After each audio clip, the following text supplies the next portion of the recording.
الحمدللہ رب العالمین الصلاۃ والسلام علی سید الانبیاء والمرسلین اما بعد فاعوذ باللہ من الشیطان الرجیم بسم اللہ الرحمن الرحیم الصلاۃ والسلام علیک یا رسول اللہ وعلی آلک واصحابک یا حبیب اللہ الصلاۃ والسلام علیک یا نبی اللہ وعلی آلک واصحابک یا نور اللہ۔ پروگرام شمائل ترمذی آخری نبی کی پیاری باتیں یہ لے کر ہم حاضر ہوئے ہیں انشاءاللہ تبارک و تعالی۔ جیسا کہ پچھلے پروگرام میں ہم نے حدیث کے حوالے سے بہت سی باتیں سنی تھیں، تو آج باقاعدہ حدیث شریف کا آغاز کریں گے۔ جمعہ کا بابرکت دن ہے، ہم ہر جمعے کو 8 بجے اس پروگرام کو دیکھتے ہیں۔ حضور جان عالم علیہ الصلوۃ والسلام کی جو یہ سیرت پر لکھی ایک کتاب ہے شمائل ترمذی۔ شمائل شمال کی جمع ہے اور اس کا مطلب بھی ہوتا ہے کہ خصلت، عادت۔ اب شمائل ترمذی مطلب تو یہ بنا کہ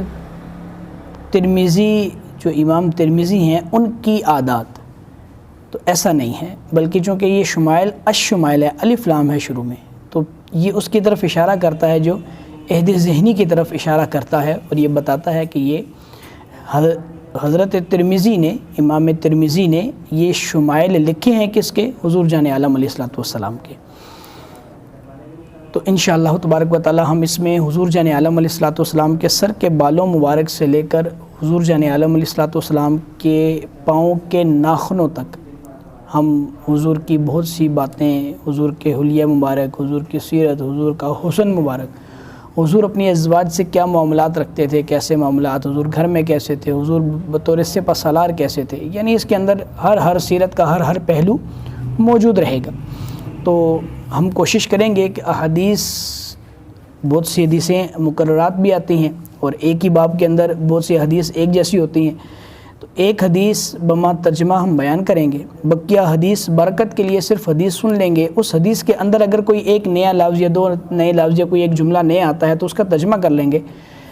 اور آخر میں ہم اس کا لب لباب بیان کر دیں گے کہ ان احادیث میں حضور جان عالم علیہ الصلوۃ والسلام کے جو پیارے صحابہ ہیں وہ کیا حضور کے بارے میں بتانا چاہتے ہیں۔ تو آئیے آغاز کرتے ہیں حدیث مبارکہ الشمائل ترمذی کی پہلی حدیث جو ہے اس سے آغاز کرتے ہیں۔ حضور جان عالم علیہ الصلوۃ والسلام کی یہ حدیث ہے: اخبارنا ابو رجا قتیبہ بن سعید عن مالک بن انس عن ربی بن ابی عبد الرحمن عن انس بن مالک یقول کان رسول اللہ صلی اللہ تعالی علیہ وسلم لیس بالطویل البائن ولا بالقصیر ولا بالابید آدمی ولا بالجعد القطتی ولا بالسبت بعثہ اللہ تعالی علی رأس 40 سنة فاقام بمکۃ 10 سنین وبالمدینة 10 سنین فتوفاہ اللہ تعالی علی رأس 60 سنة ولیس فی رأسہ ولحیتہ 20 شعرة بیضاء۔ یہ حدیث مبارکہ حضرت انس بن مالک سے روایت ہے کہ حضور اقدس صلی اللہ علیہ وسلم کے زیادہ لمبے بال نہیں، زیادہ جو لمبے یعنی دراز قد ہوتا ہے، بہت دراز قد بھی نہیں تھے اور بہت ہی پست قد بھی نہیں تھے، یعنی درمیانہ قد کے حضور جان عالم علیہ الصلوۃ والسلام تھے۔ پھر فرمایا آپ زیادہ سفید بھی نہیں تھے، یعنی اتنا زیادہ سفید کہ جو چونا، جیسے چونے کی سفیدی ہوتی ہے، اللہ تعالیٰ نے آپ کو 40 برس کی عمر میں مبعوث فرمایا، یعنی 40 برس کی عمر میں حضور جان عالم علیہ السلام کو بالکل گندمی عطا کی گئی، یعنی گندمی 10 برس مکہ میں قیام کیا، 10 برس مدینہ میں قیام کیا، اللہ تعالیٰ نے آپ کو 60 سال کی عمر زیادہ گھنگرالے بالوں والے بھی نہیں تھے، اس وقت آپ زیادہ سیدھے بال، بالکل اسٹریٹ بال جو ہیں یہ بھی نہیں تھے، اور بال زیادہ گھنگرالے بال ہوں نہیں تھے، ایسا حضور جان عالم علیہ السلام کے جو بال مبارک تھے۔ چونکہ یہاں پر یہ جو باب ہے بابو ما جاء فی خلق رسول اللہ صلی اللہ تعالی وسلم، حضور کے خلق کے بارے میں یعنی ان کے حلیہ مبارکہ کے بارے میں یہ بیان ہے۔ تو اس میں حضور علیہ الصلوۃ والسلام کا پورا حلیہ بیان کیا گیا ہے کہ حضور کے بال کیسے تھے، حضور کا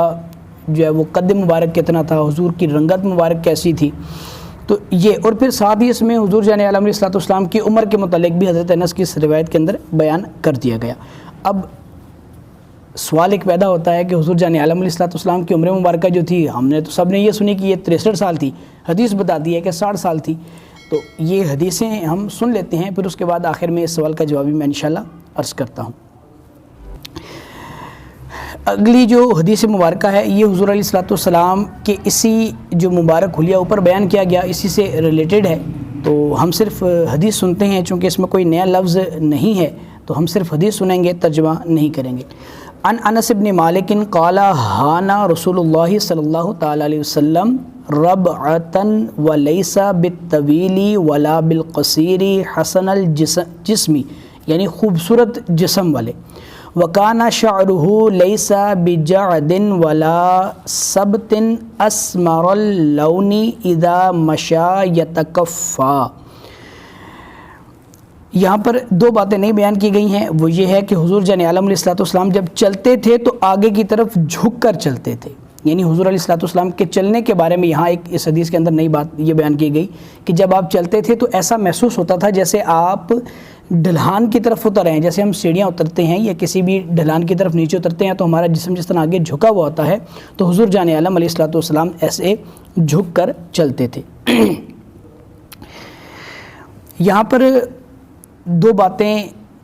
بیان کی گئی ہیں، ایک تو یہ ہے کہ جس میں حضور جان عالم علیہ الصلوۃ والسلام کا مکے میں 10 سال کے قیام کا ذکر ہوا، جبکہ عام ہم یہی سنتے ہیں کہ حضور جان عالم علیہ الصلوۃ والسلام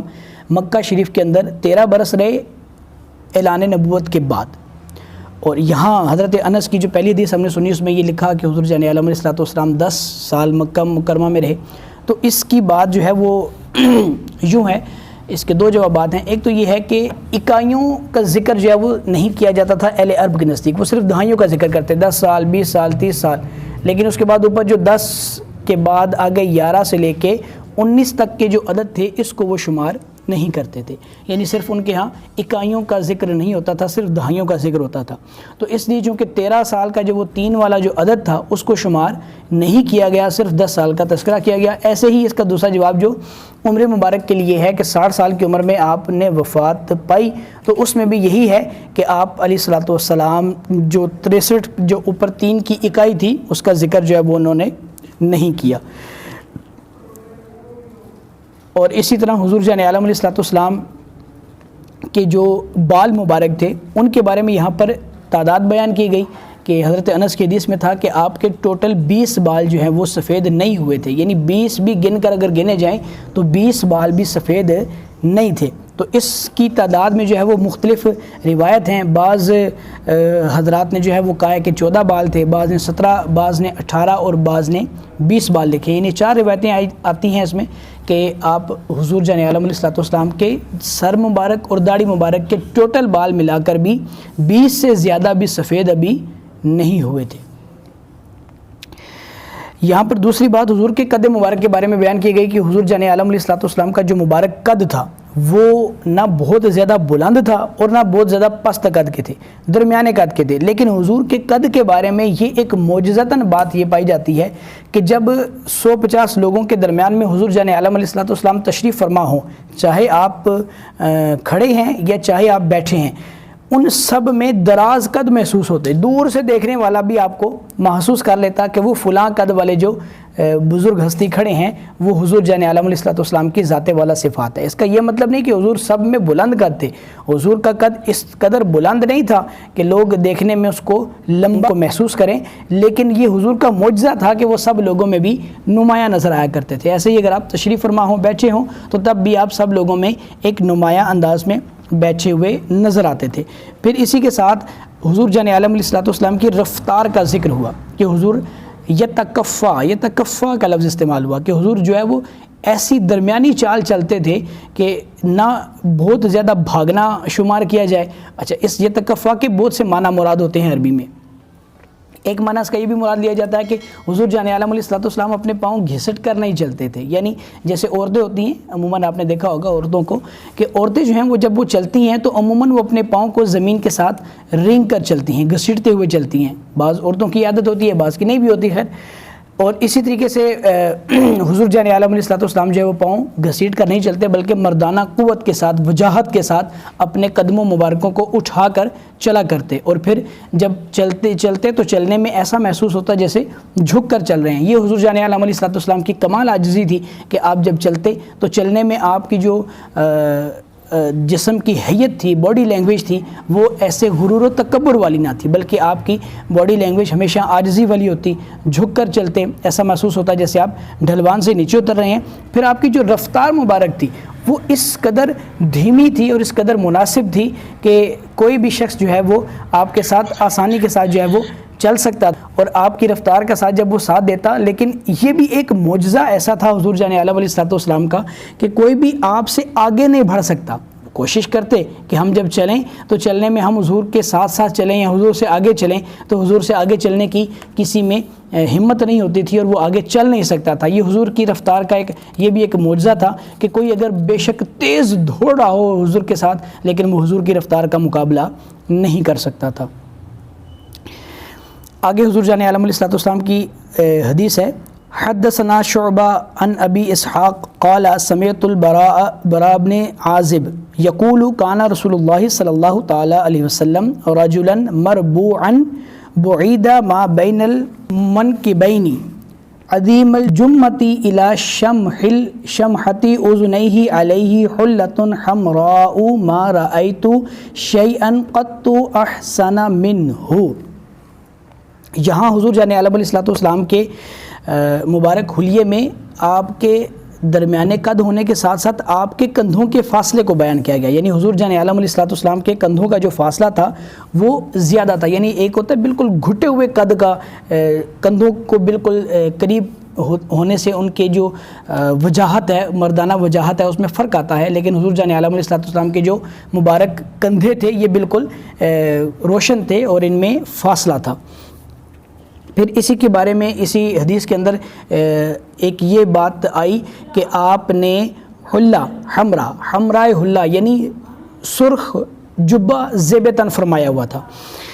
یہ حضور جان عالم علیہ الصلوۃ والسلام کے بارے میں یہاں آخر میں یہ بات بیان فرمائی کہ آپ سے زیادہ کوئی خوبصورت نہیں. ایک تو سرخ جبے کی بات آئی، اب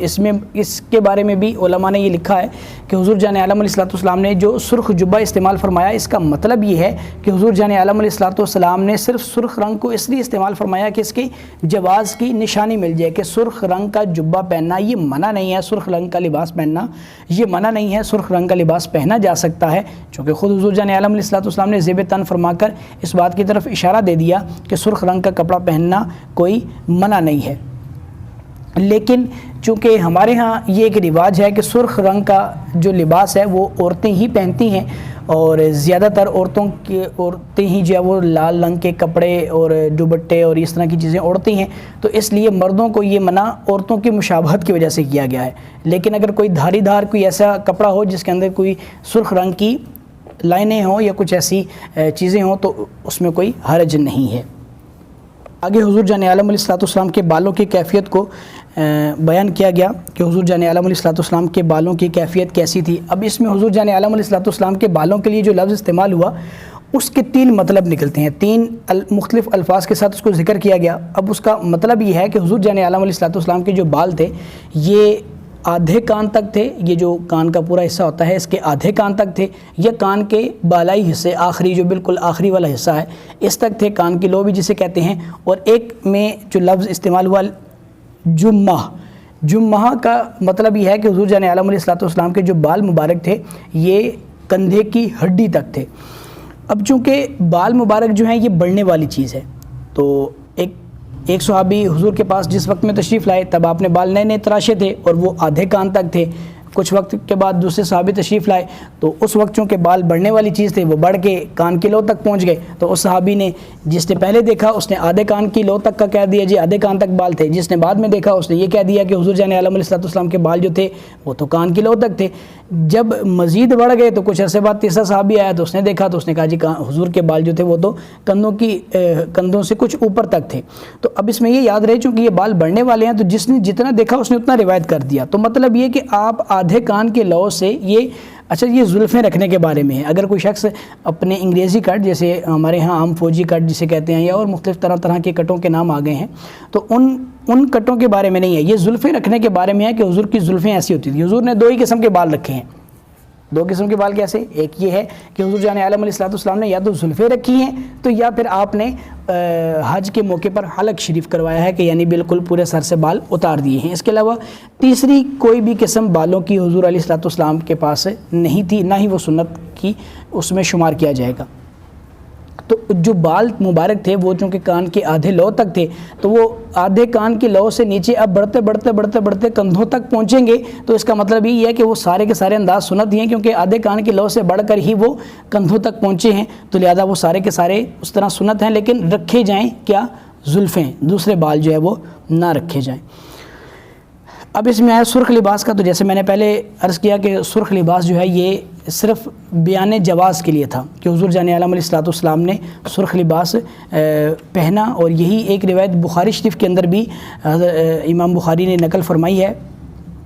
اور اس میں جو الفاظ ہیں کہ اس میں حضور نے جو جبہ زیب تن فرمایا تھا وہ دھاری دھار تھا, یعنی اس میں سرخ دھاریاں تھیں. تو یوں دھاری دھار جبہ پہننا بھی یہ جائز ہے. عورتوں کے ساتھ مشابہت کی وجہ سے اگر سرخ لباس پہنا جائے تو وہ منع ہے. ایسا لباس جو بالکل عورتوں کی طرف مائل ہو, عورتوں والا لباس جس کو کہا جائے, ویسا لباس پہننا مرد کے لیے جائز نہیں ہے.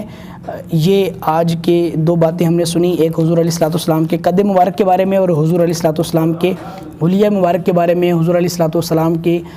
مبارک بالوں کے متعلق ہم نے سنا. تو اگلی اسی باب کے اندر ہی اگلی حدیث ہے حضور علیہ السلام کے حسن کے متعلق. اس میں حضور جان عالم علیہ السلام کا حسن بیان کیا جائے گا. تو اس حسن کو سننے کے لیے ہمیں 1 ہفتہ انتظار کرنا پڑے گا. انشاءاللہ تبارک و تعالی اگلے ہفتے کو یعنی اگلے جمعے والے دن 8 بجے اسی طرح اسی پروگرام میں انشاءاللہ حاضر ہوں گے, جس میں ہم حضور جان عالم علیہ السلام حسن کے تذکرے کو پڑھیں گے کہ حضور کتنے حسین و جمیل تھے, اور حضور علیہ السلام کا چہرہ مبارک کس قدر حسین تھا, اور اس کی تشبیہات کیا کیا تھی کہ حضور کے چہرے کو کس کس چیز کے ساتھ تشبیہ دی گئی اور کس کے ساتھ تشبیہ دینا جائز ہے یا نہیں. بعض ہمارے بہت سے نعت خواں حضرات ہیں جو نعتیں لکھتے ہیں, اور نعتیں لکھنے میں اب حضور کے چہرے کو کن کن چیزوں کے ساتھ تشبیہات دے دیتے ہیں, کون سی تشبیہات جائز ہیں, ادب کے دائرے کے اندر ہیں, اور کون سی تشبیہات جو ہیں وہ ادب کے دائرے سے باہر ہیں. اس کو سننے کے لیے انشاءاللہ اگلے جمعہ شریف تک کا ہمیں انتظار کرنا پڑے گا. اللہ تبارک و تعالیٰ کی جناب میں دعا ہے کہ جو کچھ سنا اس پر عمل کرنے کی, اس کو دوسروں تک پہنچانے کی توفیق عطا فرمائے, اور ہمیں حضور جان عالم علیہ السلام کی ہر سنت سے پیار کرتے ہوئے اس کو اپنانے کی توفیق عطا فرمائے. وآخر دعوانا ان الحمدللہ رب العالمین.